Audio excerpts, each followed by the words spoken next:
kitchen.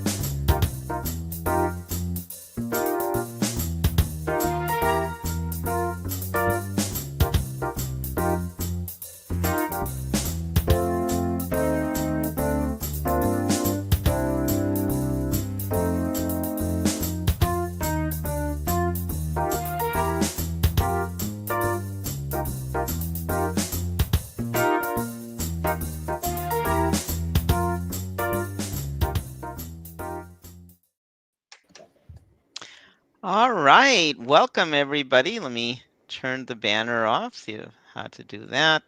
We're not used to doing these pre-recorded shows. There we go. Hi, Carolyn. Hi, Philip. How are you? All right, how are you? Pretty good. I'm just cooking supper. Well, welcome to our rare. We normally meet on Saturdays. My name is Dilla Barman. I'm in North Carolina, and we have Carolyn Strickland in Alabama. Yep. So we are so many cooks in the kitchen. We have a show which usually meets on Saturdays, and so those of you, I bet most of the people who are watching are probably longtime watchers. But if you're new, we've been doing this for what, 4.5, 5 years, something like that. Since May of 2020. And so what we started doing last year is we have so many shows, is rather than do a new show in November, December, we're doing a rebroadcast. So we're going to today rebroadcast some of our favorites. We're doing 3 of these. Here you can see the graphic. We're doing 3 of these. We did one November 23rd, one December 6th, and then today, Wednesday, December 11th. And so each one, we have somebody curating the shows. The shows are all whole food, plant-based, vegan, healthy, no added fat. And if you haven't seen our shows before, welcome. You can watch our shows on YouTube, on Facebook. You can watch them live when we broadcast them. You can come to our website, somanycooks.com. So we're just going to take a minute and introduce today's show. We're going to play. This is all recorded today. We'll see if we can figure out how to do that. We're not used to that. We're going to try to play a recording. It's 30 minutes. And then we'll come back briefly for maybe 5 minutes. If there's any questions, we'll also answer questions during the show. So please type in any questions you have. Carolyn and I will see them, and we'll try to answer any questions. We're going to have a skedaddle soon after the show. I'm teaching a math class to a bunch of very sweet little kids at about half an hour after the show, after this recording ends, but we'll be on for a few minutes. So I told you a little bit about what So Many Cooks is. Carolyn, tell us, take a moment. You have curated today's show, so tell us what you've picked for today's show. I picked Mark's spiced pumpkin souffle because that just sounds delicious, and Karen's gold potatoes with kale and mushrooms, Melissa's garlic roasted green beans with shallot and almonds, and then my own, mostly because I wanted to remember how to make it because it's been 4.5 years ago. 4 years ago. I think I did it in October of 2020, but it was my own mini pumpkin cheesecake bites with a salted caramel drizzle over the top. So I wanted to pull that back up because I haven't seen it in 4 years. So I wanted to take a look at that one again and maybe make it again. So yeah. And then I had wanted to do Angelita's cinnamon sweet potato roti. Yeah, and thanks for curating that and mentioning that. So we've done so many shows. It turns out the history behind that, it sounds like a great dish, but I don't remember what happened. Angelita wasn't able, maybe she got sick or she was traveling. So I remember. I think I know what happened. She had actually said, "This is what I want to make," and she sent us that recipe, and then she had technical difficulty or something, and we couldn't see her in her kitchen, or she kept freezing or something like that. So you know what we did, even though we never recorded this video. So Carolyn forgot. She said, yeah, let's do this because it sounds great. But she was remembering the recipe, but not seeing the recipe. We don't have a recording. But we put the recipe in there. The recipe is in the documents. And I'm showing the link. You can get all the recipes for all 3 of the reprises here. Right. So what I'm going to do is I'm going to roll it. Let's see if I can figure out how to do it. We're going to roll the pre-recording and ask questions. We'll try to answer them. Carolyn's cooking dinner, and I'm getting ready for my math class. And then we'll get back on for a few minutes. I'll tell you about our upcoming shows in the new year, plus one more pre-recording in December from the kids, it looks like. So I'll share with you at the end. But let's go ahead and roll tape. 30 minutes. See you guys then. post any questions. Bye. Bye.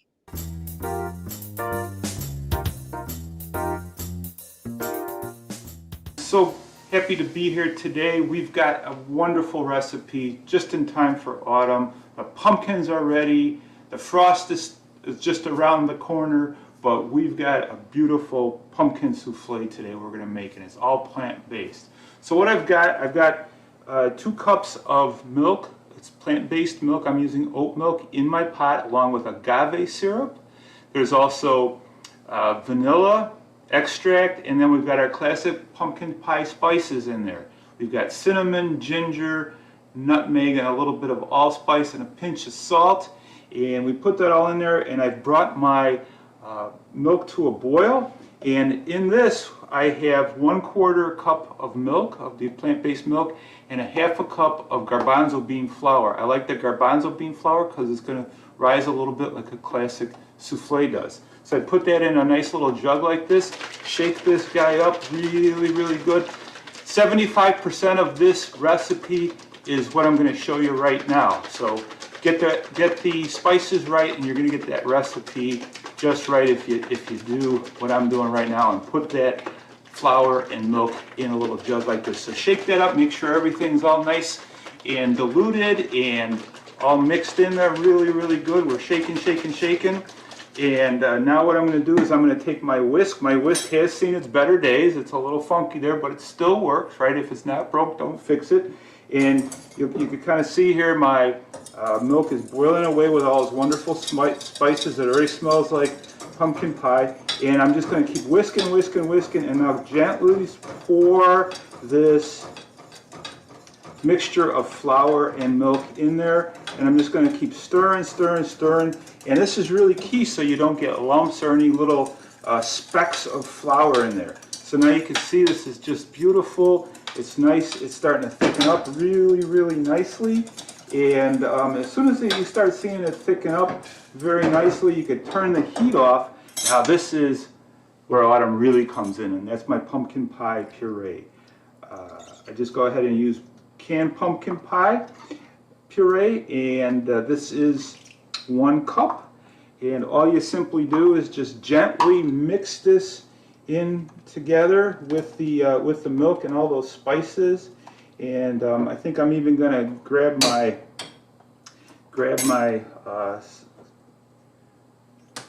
whisk here and whisk that up really, really good. So I want everything really incorporated. I've got the fire off, right? So you can see how luscious and beautiful that just looks like pumpkin pie, right?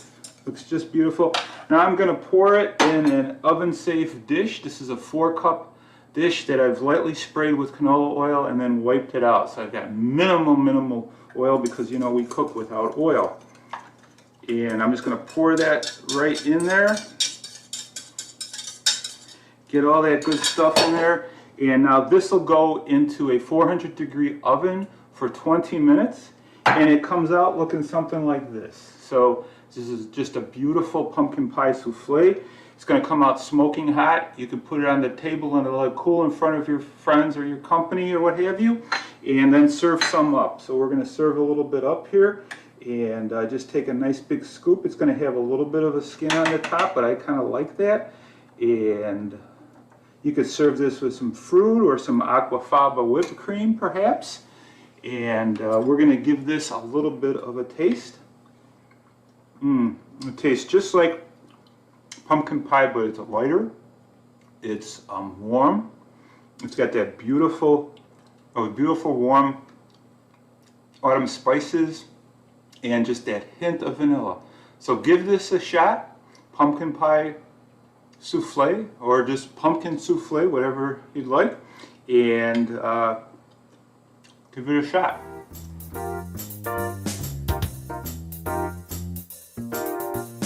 We're going to be making yellow or Yukon Gold potatoes with kale and mushrooms, and this is a vitamin, mineral, and antioxidant, just nutrient-packed recipe. It's a really hearty breakfast, or you can use it for a side for lunch or dinner. And let's get started. Since I already have, I'm going to turn the heat back on. So all I did was water saute some onions so you wouldn't have to sit here and watch me do this for 5 minutes. So I heated up the pan and I put the onions in and just kept moving them around. And when they started browning and sticking, then I add a little bit of water and just moved them around until they get soft. And so now what I'm gonna do is add some garlic to my onions. And garlic and onions are alliums, and they have a sulfur compound that is cancer protective. It's also a prebiotic fiber, and so it helps feed the good gut bugs and helps your digestion. And if you have good digestion, then you're more able to absorb all the nutrients in this beautiful plant food that we're using here. All right, so we're just going to cook that for about a minute. The garlic, keep it moving so nothing burns, sticks and burns. And then I'm going to add some mushrooms. So what I did, I prepared everything in advance. I cut everything really thin. You want to prepare it all in advance so that, because it goes really fast once you start cooking it. So I'm gonna put the mushrooms in, and we're just gonna let the water cook out of the mushrooms. I'm going to put the lid on to reduce the heat just a little bit. I'm going to put the lid on, and the water's going to cook out and keep everything from sticking. And while that is cooking down, I'm going to show you what I did already. So I had a Yukon Gold. I'm only making a quarter of the recipe because it's just me. I'm going to eat this as my meal. So I cut the Yukon Gold potato into rounds, and then cut the rounds into quarters. And I steamed them. You can see my shape. Steamed them in the Instant Pot. So I cooked them for 6 minutes and pressure cooked them, and then let the steam out as soon as the time was up. And you could steam them on your stove. That would be fine. And I'm just going to check these mushrooms real quick. Let me cook a little bit longer. I'm going to put a little bit of water in there. Keep the onions from sticking. While these mushrooms cook down, we just want them to get soft. So it smells really good. Garlic, onions. Just lid back on. Let them cook down a little more, and I'll show you what I did with the kale. And so the kale, I just hold the stem and pull the leaf off of the stem. You can save these stems. There's a lot of minerals in the stem. Juice them or cut them up and put them in your beans or whatever. You could even put them in here. It's fine. And then I just rolled the kale. The kale is a powerhouse of nutrition, and it's got vitamins and minerals and fiber. It's a cruciferous vegetable. I'm just cutting them into tiny, like really thin ribbons of kale. So the cruciferous vegetables have sulforaphane, which is actually cancer protective. And if you probably heard it before, but Dr. Greger's hack and hold method is to cut them. If you damage the vegetable, then the precursor and the enzyme combine and make that sulforaphane. Gotta check my mushrooms real quick. Yeah, there we go. All right, cooking down.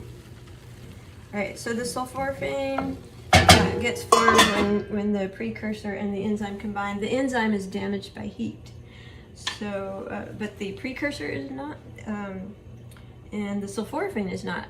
And when the vegetable gets damaged, like by cutting or chewing, then they combine and create that sulforaphane. You can let this, like cut it and let it sit for 40 minutes before you cook it, and you have the sulforaphane, so you're not losing it in the heat.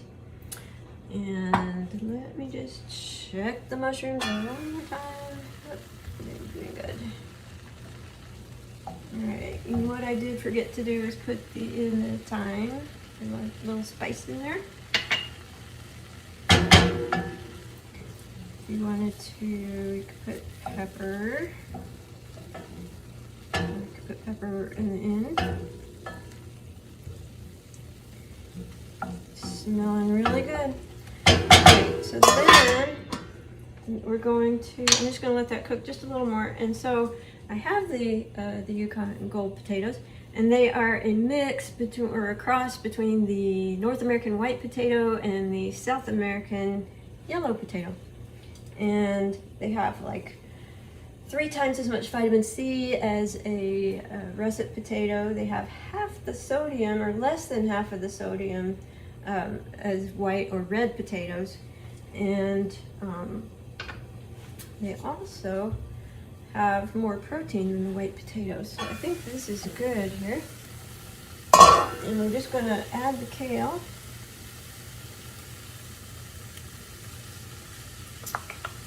And we're just going to cook it a little bit until the kale is bright green and wilted. We're also going to put in some wheat-free turmeric. It's organic. And so the kale, the mushrooms, and the onions are going to soak up all this flavor. Stir that around a little bit and put the lid back on. So there is some sodium in that turmeric, but it's a soy product, and soy seems to be protective of blood pressure. You don't have the effects that you would have as much as if you were just eating salt. So we're just going to let this cook down just a little, absorb the flavors. I'm going to put the lid on it to let that happen.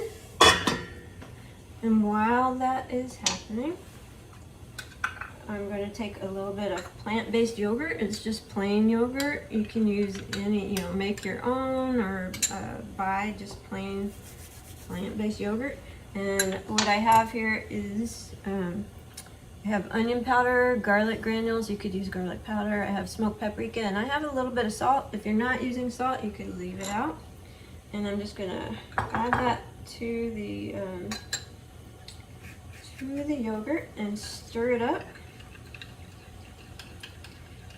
And we have a nice sauce to garnish. It gives it a little smoky flavor when you mix it all in. Alright, so we're just going to check the kale again. Yep. Nice and green. And give it a little stir. And then I'm going to turn off the heat.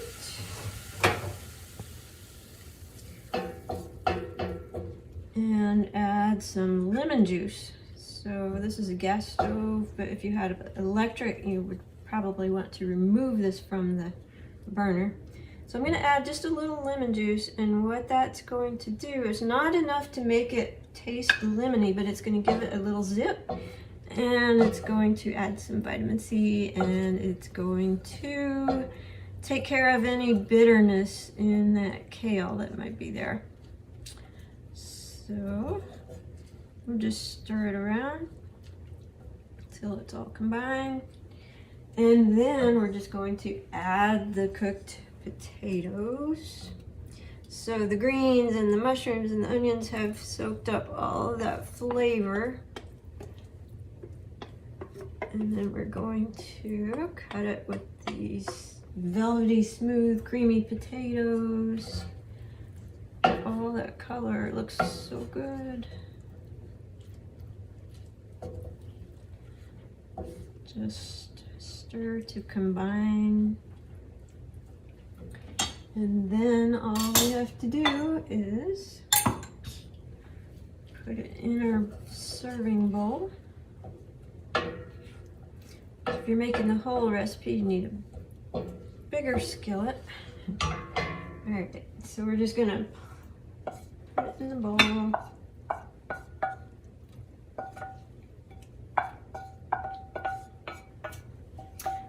don't want to waste any bit of that. All right.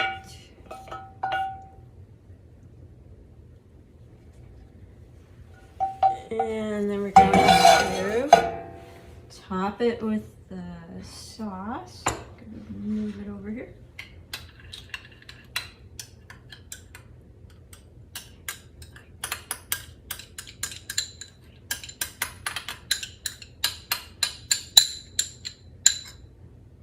And that was really quick, yummy, and who needs eggs for breakfast when you could have something like this?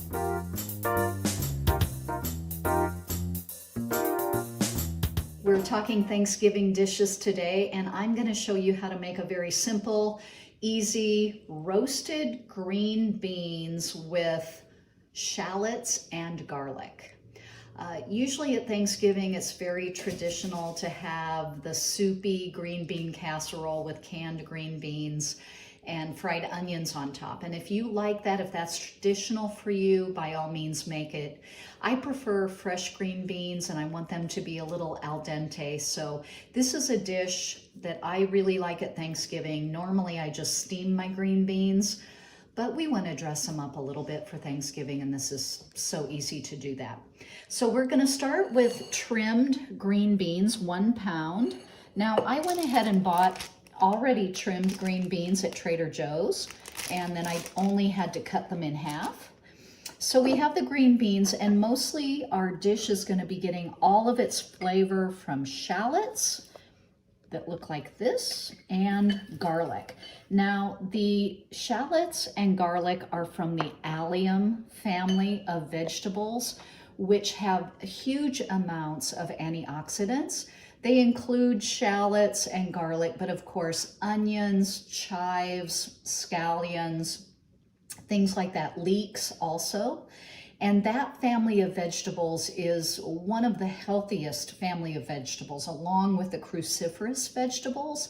They have huge antioxidants, and they literally have been shown to slow tumor growth. So when your dish starts with onions and garlic, like mine always do, not only is that adding huge amounts of flavor, it's also really healthy for you. So is all we do. I have the shallots already cut in thin slices, about 3 large shallots, or maybe you want to use more 4 if they're smaller. That's where all your flavor is coming from. And then it calls for 5 cloves of garlic. But I like the saying that don't ever let a recipe tell you how much garlic to use, because you measure that with your heart. And we like garlic at our house, and so I used more than 5 cloves, but don't skimp on the garlic. Your flavor does come from there. So I have also sliced that pretty thin, not paper thin, because you don't want it to roast ahead of the green beans. And then we have toasted sliced almonds. And the way that we do that is we just put the almond slices in a skillet, in a dry skillet. And what I would do is turn up the heat to high and use a wooden spoon, and I'm just constantly moving around those sliced almonds. You don't want to leave them alone, and you just keep doing that on high. You can do it on pretty high heat if you're watching it, until they're lightly toasted.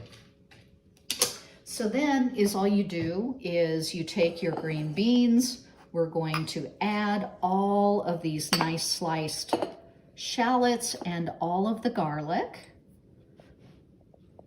And we're going to mix that up. Now, to coat the green beans and the garlic and the shallots, instead of using oil, I have just created a mix of veggie broth and balsamic glaze to make it a little bit thicker to coat the vegetables. So balsamic glaze is a reduction sauce of balsamic vinegar. It goes on really thick and it's a little sweeter. I like to say that balsamic glaze makes everything look and taste more gourmet. So that's what we have. The thickness of the balsamic glaze helps it coat the vegetables. So you need about 2 or 3 tablespoons combined. I usually use about 2 tablespoons of glaze and 1 of veggie broth. And then you're going to just keep stirring it onto these vegetables until they're really well coated and there's not a lot of moisture in the bottom. It's as simple as that. And then in your casserole pan, I'm using one that's about this size. So if you have a big family and you want to use a 9 by 13, you might want to get 2 pounds of green beans. But we are going to put the green beans, shallots, and garlic into this pot. You can see we've got a lot of goodies in there because, again, that's where all the flavor is going to come from. Now you can add some salt and pepper here. I am not salt-free, so I do add a little bit of salt. I like to grind it on. So I'm going to grind on some pepper. And again, this is to taste. We really love black pepper in our family, so I give it a lot. And then some salt, just a little bit, because you can always salt it at the table. Okay, so then I just arrange it in here, and I'm gonna put that in an oven that is 450 degrees, and that is going to roast these. I check them at about 30 minutes, and how long you roast them will depend on your likeness for al dente green beans or have them more done. Now, if you're using oil, you need less time than that because the oil will really help roast those faster and they start to kind of shrink up a little bit. I like to cook oil-free, so I'm not going to use those. I'm going to put this in my oven, and when it comes out, I've got one that I baked off here. You can see the wonderful caramelized, garlic and the shallots and the green beans are nicely roasted. And that is when we will add our toasted almonds. I've got some extras here because I want to keep some for another dish. You can use as many of those as you want, like this. And then I like to also add a little drizzle of the balsamic glaze. This is a big bottle that I got at Costco, and I usually do it at an angle, and you can see how thick it is. And so I'll go back and forth a couple of times, and this just adds a great finishing touch to the dish. So again, this is roasted green beans with shallots and garlic and topped with toasted almonds. It is quite simple, but when this is in the oven, it will make your whole kitchen smell of wonderful smells of Thanksgiving. And you can also put this in the oven with other things that don't roast at 450, but you'll have to leave it in longer. So you can either roast it at 450 by itself or with other dishes, maybe at a lower temperature for a longer amount of time.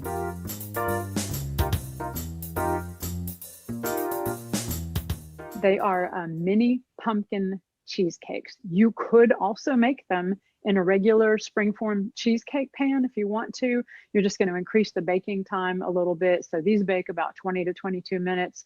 You might need to go up to about 30, 35 minutes. Check it, make sure it's set in the middle if you really want to make a whole cheesecake instead. But mini pumpkin cheesecakes, I figure if you're going to a holiday gathering, which you shouldn't be because we're in a pandemic right now, but if you do, and you're going to a socially distanced outdoor gathering, maybe you could have, these are individual servings, and that's what we're looking for, is little individual servings, making it a little safer. So have your hand sanitizer ready, be socially distanced, and have your little individual bites. Okay, so we're going to start with the crust. So we're starting with a cup of nuts. I have 2/3 cup of nuts and 1/3 cup of walnuts. You could play with that if you want to, just as long as it makes a cup, okay? If you don't like pecans, then just make it all walnuts, that's fine. And I have a food processor with the S-blade in it. So I'm adding 2/3 cup of pecans, 1/3 cup of walnuts. I have dates. So these are medjool dates. And this is about a cup of medjool dates. It's about 10, but depending on the size of your date. So I buy the dates that still have the pits in them because they tend to stay moister that way. And then right before I use them, I pull the pits out. So if you get the big medjool dates, and I buy them in really big bins from Costco, but and I pull the pits out. So this is about a cup. So I'm going to drop those in. So this is just a date nut crust, but it has one special ingredient, just a 1/4 cup of unsweetened shredded coconut. All right, and the kind I use is this one. So it's totally unsweetened and shredded and organic. So that's nice. And then if you want to, you could use a little pinch of salt. Remember, salt is optional in this. And then I'm just going to whirl it up, make a nice dough out of it.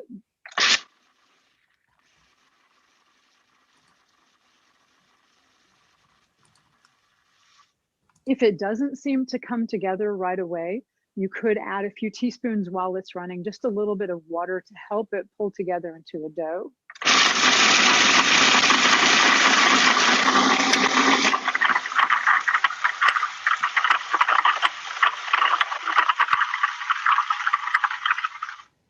So all you're really trying to do is get it to stick together, which the dates really help with that because they're very sticky. So I'm going to take this big, dangerous blade out of here and set it over to the side.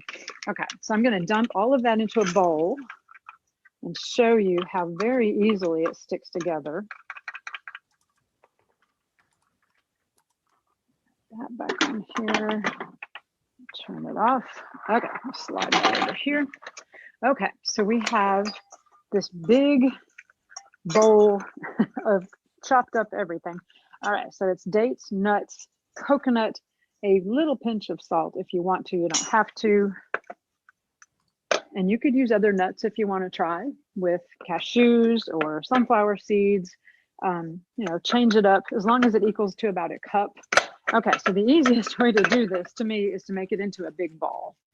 So now, and it's kind of like, I think it was Jonan who was talking about playing with putty and Play-Doh earlier. So it's kind of like that. So it's one big ball. And then because I'm making little mini cheesecakes, I'm going to pull it apart in about half, pull each half into another half, and then pull each one of those into 3 parts. So I'll have about 12 equal-sized little balls. The easiest way to do that really is just to roll it into a little log, and you can just kind of eyeball it and pull it apart into thirds. Okay, I hope that one needs to be in half. It's a big one. And then pull this into thirds, and I'm going to have 12 equal-sized little balls. Almost there. Okay. And then what I do is make it in this really neat pan my mom gave me, which is actually a mini cheesecake pan. And so it has removable bottoms in it, which is hard to show, but these little discs in the bottom come up. So it makes it where you can push it straight up through and pull the little cheesecake out, kind of like a springform pan where the sides remove from it. This has little bottoms that press up. You can take a spoon handle or something and just press the little cheesecake straight up out of it. So I make it in this because it is more traditional, and I love this pan. So thanks, Mom, because I know she's watching. So I've been putting it to really good use. And then I'll show you making just one of these. So you could also, I wanted to point out, use a silicone. So this is a really bendable silicone muffin pan. And this would be an easy way to make them as well, because then you could just press it from the bottom and push it up and take it out. Another way to do it would be in a regular muffin pan and then just put a paper liner in it, line it with parchment paper or strips of parchment paper or just a regular muffin pan liner. So what you'll do with each one of these little balls is just press it into the bottom of the little pan, into each little cup, and then across the bottom and up the sides part of the way. So I am not going to make you watch me do all 12 of these, but so I have it pressed into this one. So I've just made a little liner out of it basically. Okay, so all 12 of those balls will be pressed into that pan. And then we're going to make the filling. So for that, I'm going to use my Vitamix. You could also use a food processor if you want to, but I'm going to use this because it gets it really smooth and creamy.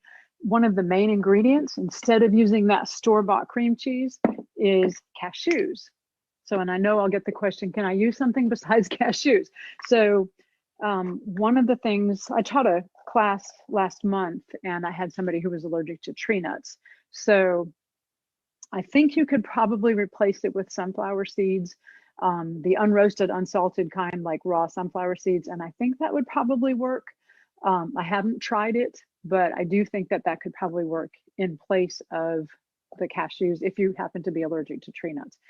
Because most people who are allergic to tree nuts, from what I understand, can still eat seeds like hemp seeds and sunflower seeds. So, all right, so I have a cup of pumpkin puree.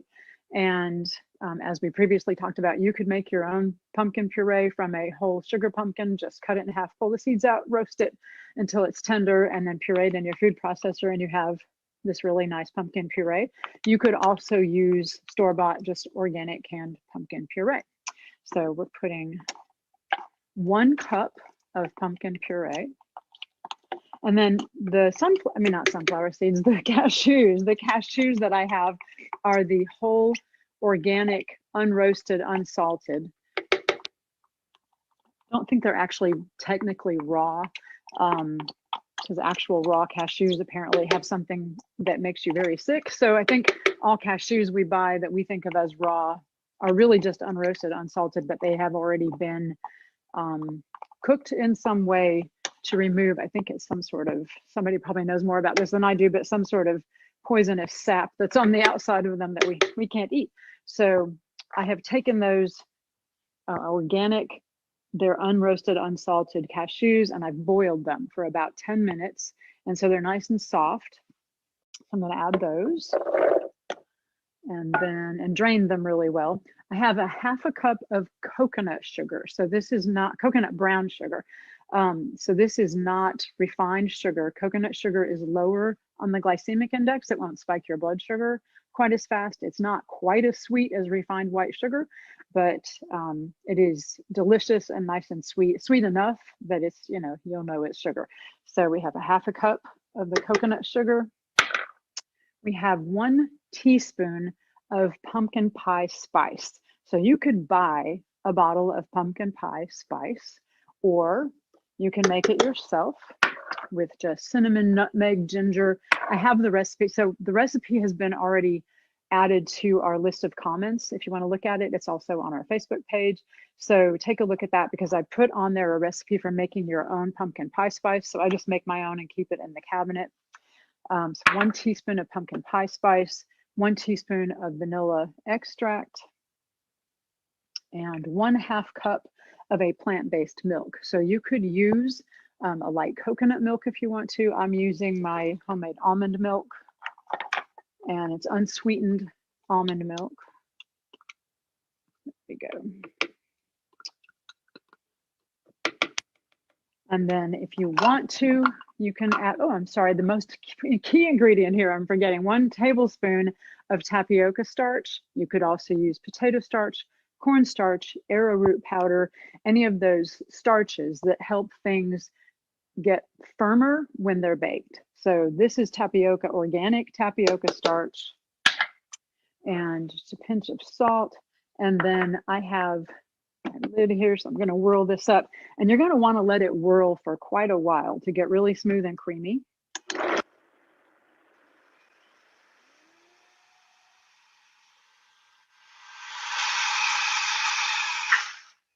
And then stop to scrape down the sides as you need to. I should have put my little plunger thing in here. But it'll get really smooth, creamy, and liquidy, so it's not going to thicken up until after you bake it. Okay, need to give that one more whirl.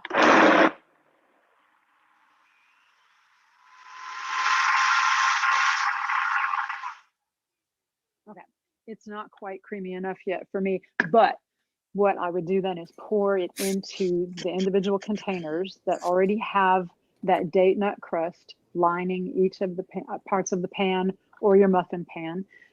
You may have some leftovers of this, and that is fine, because when it sits in the refrigerator, it will thicken up a little bit, and it is delicious to take a really nice apple, like a Granny Smith or a Honeycrisp apple, slice it up and just dip it and use it as a pumpkin cheesecake dipping sauce. So I have some in the refrigerator right now, which I feel like my husband will probably run over and grab it when we're done. Okay, and then to top off these beautiful little pumpkin cheesecakes, we are going to make a salted caramel sauce. And most of the time, caramel sauce has dairy in it. Mine doesn't. It has dates, of course. So I have, again, a cup of dates.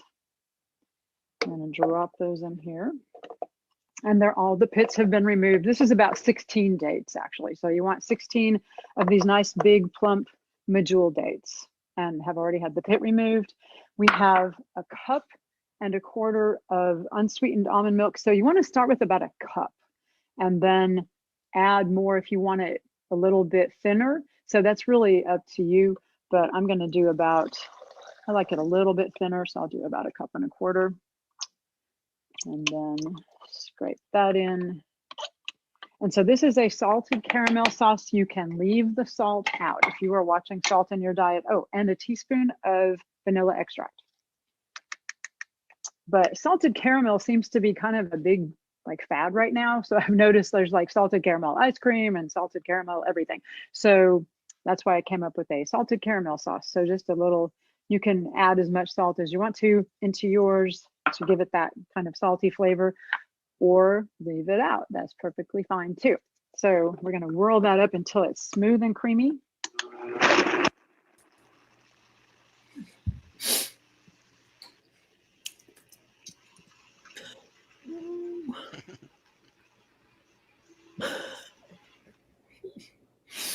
would probably just keep whirling that up for quite a while, but I take it and pour it into a container like this one. So a little squeeze bottle that's already filled with some right now. And it's a delicious sauce you could put over some of your plant-based ice cream, or pretty much drizzle it on a lot of the things like Susanna's pumpkin pie. You could put it on all kinds of things. So, and then one last little thing you could do to decorate it. I'm going to show you my little cheesecakes. All right, so this is a whole tray of already made mini pumpkin cheesecakes, and you drizzle the caramel sauce over it. And then if you want to make it even prettier, you put some candied pecans on it, or other nuts if you don't like pecans. All right, so that ended pretty quickly. We hope you've enjoyed. These are 3 reprises of shows. We're going to stick around just for a minute. I'm actually teaching a bunch of kids starting in 15 minutes. I wanted to just very quickly show you some upcoming shows. So our January show is So Much Cheese. Everything we do is vegan, whole food, plant-based, so much cheese. And then February is going to be So Much Soul Food. And March will be So Much Eggplant. Now, a quick comment about the cheese. Carolyn, Cody, and I are going to be on a cruise, a vegan cruise, and we invite you guys. It's probably too late to make plans for this year, but maybe next year. And so these are all Carolyn's recipes. We're going to be making cheese on the ship, and we're going to record that, so that'll be recorded again. I guess we're going to get out of practice about cooking, Carolyn, and we're going to broadcast what we will have done, and others will, of course, make I their own. am not going to get out of practice, Dave. I'm doing it live every single week. No, I'm not getting out of practice either. Yeah. So some good questions came through during the segment. One thing was about yogurt. I've been making yogurt for many years, and I posted my link, bit.ly/vegan yogurt with a capital Y. It's easy. Did I tell you the story, Carolyn? At my Thanksgiving, I host the country's biggest vegan Thanksgiving, and Yeah. I made 2 huge batches of yogurt, and I gave it to the restaurant, and they made this. It was the best dish at Thanksgiving this year. It was a curry Yay. vegan Thanksgiving curry dish. It was so Are you good. going to send me the recipe? Yeah, I can do that. For the whole thing. I know how to make yogurt. So, Carolyn, did you have any quick comments about what you curated, or any comments about those of us doing holiday cooking? We have our holiday party for the Vegetarian Society Saturday. I have a good holiday idea. So I teach a cooking class for PCRM every Wednesday afternoon now for the research study we're doing. So today I made this beautiful wow holiday wreath salad. So that's so beautiful, Carolyn. Yeah, so it's got roasted delicata squash and Brussels sprouts, and it has let me think, what else is on there? Beets, but you don't have to put that. It has oranges, orange slices, or mandarin. It has chunks of little chunks of apple, and it has pomegranate arils, pomegranate seeds. And then it's drizzled with a really good dressing made of orange juice, seasoned rice vinegar, fresh ginger, fresh garlic, and a little miso. Wow. And some date syrup. It's just delicious. So drizzle it over the top and then bring it to a party. And it's very festive because it's, looks like a big holiday wreath. So, and you could do that with any salad, honestly. You just arrange it in a big circular platter like a wreath. Looks count. With food, looks really, really count. It looks good. It looks really count with food. Looks really Yes, well, we food. eat with our eyes first, right? And our noses too. Yeah, but if it doesn't look good, you don't want to put it in your mouth. So if it's just all mushy and brown, you probably don't want to eat it, So yeah, well, you eat with your eyes. Let me bring us to a close, because I have in 12 minutes or 13 minutes, I have a bunch of kids and I have a couple quick things to wrap up, and I want to get a quick bite before it starts. So yes, thank you for watching the reprises. That was the third of the reprises. Yep. You don't know this, Carolyn, but the kids in the kitchen are talking about doing their own reprise, maybe on Christmas Eve or Christmas itself, an unattended show where we just roll tape and show some of the kids' favorite. What a nice way to wake up at Christmas and say, hey, let's watch what the kids have done. So we're thinking of that. And so watch for that. Watch for the announcement about that, hopefully in a day or so. And we're doing eggplant in March. I'm not sure I'm going to be able to find fresh eggplant in March. It's not in any of my stores here in March. So how about I send you some eggplant? You might have to, because I'm not going to be able to find it in my stores. I mean, it'll be in season and growing in my backyard June, July, and August, but it's not in season here. We get eggplant year round. Yeah, maybe from another country. It might come from another country. No, I love it when it comes from my own backyard. It's so much better when it comes from my own backyard. Well, we might have a discussion about that and maybe move eggplant a little bit later if that's what you're, and I not talk about that. Well, let's say bye for now. So keep your comments coming, and thanks for watching the show. We appreciate it. And sorry for the hasty retreat, but I've got to teach some math for first and second graders. All right, so take fun. care. Bye. Bye. See you. So many cooks in the kitchen, so many recipes to share. So many cooks in the kitchen with meals for you to prepare. We've got fruits and grains, veggies and beans, more healthy food than you've ever seen. So many cooks in the kitchen, plant-based meals to prepare.